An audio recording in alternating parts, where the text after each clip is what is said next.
Well, hello there and welcome back to our Eat Well video series, where we introduce healthy eating habits one bite at a time. I'm Dr. Atkin, and today we're going to talk about reading food labels.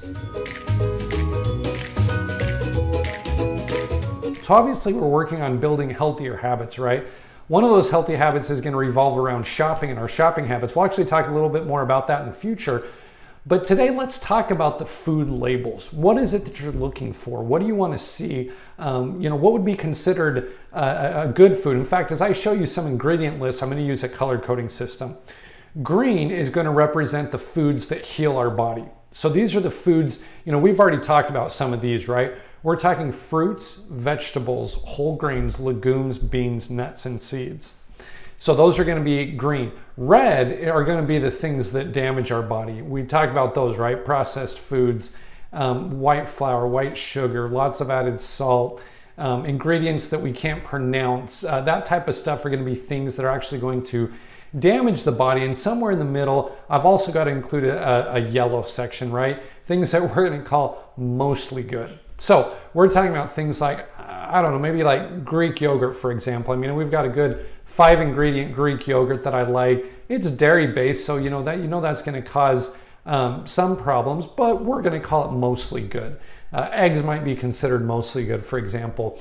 But that's where I like having a green, yellow, and red coding system. In fact, I'm going to teach you a game that I play with my kids for them to help learn this as well too, but we'll save that for the end here. So let's say you go to the store and you're trying to make good choices. So of course, you're going to go for the whole wheat bread now, right? Because that is supposedly super healthy. So that's what we want to go with, right? Well, if you want to determine whether that's healthy or not, here's what you got to do. First of all, as you look at this, listen, I don't care what the nutrition facts have to say. I'm not even going to look at the nutrition facts.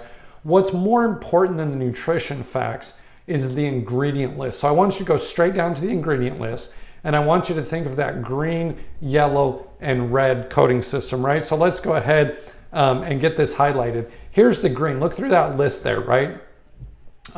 Water is good, and we're going to give them credit on the honey, right? I'm guessing this isn't raw local honey, but I want to be nice, so we're going to call that green. Look at some of these other ingredients. These are the yellow ones.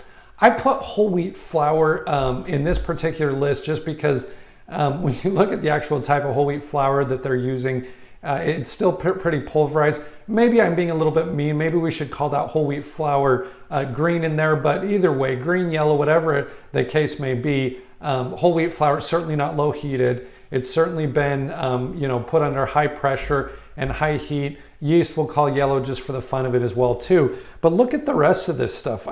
What is the rest of this stuff? Obviously wheat gluten is just the least healthy part of the grain itself there, but it has high fructose corn syrup. That's not something you want to be eating much of. And then 2% of the rest, right? So vegetable oil, that's not a very healthy kind of oil. It's got sugar, dough conditioners. Look at the rest of this. It sounds like a chemistry experiment.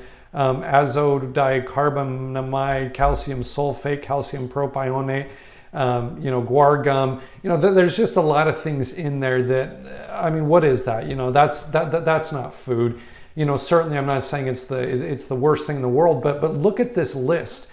Anytime that you're purchasing a food that has more than 5 or 6 ingredients, I don't know, it's borderline on not being food at all, right? It's kind of like if you can't pronounce it, if it has so many ingredients. I don't know if you've ever bought a little piece of cake from the deli, for example, and they've got those stickers that wrap halfway around it just because there's such a huge long list of ingredients. Listen, if you want to eat foods that heal your body and you want to combine some of those foods into something you purchase from the store, fine, but we're talking about, mostly green and a couple yellow on the list. And once you get past 5 or 6 ingredients, I'm always raising an eyebrow. And so, you're going to the store thinking that you're getting some wonderful classic whole wheat bread.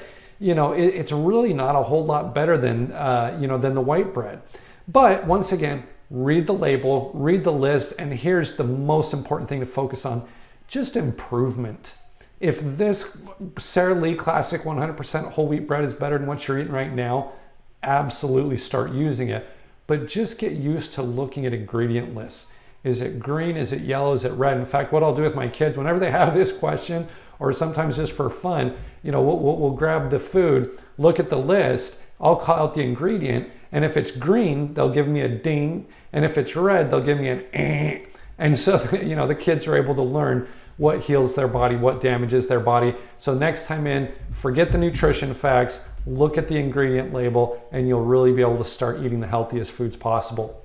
So I hope that helps. Look forward to talking to you more about it next time.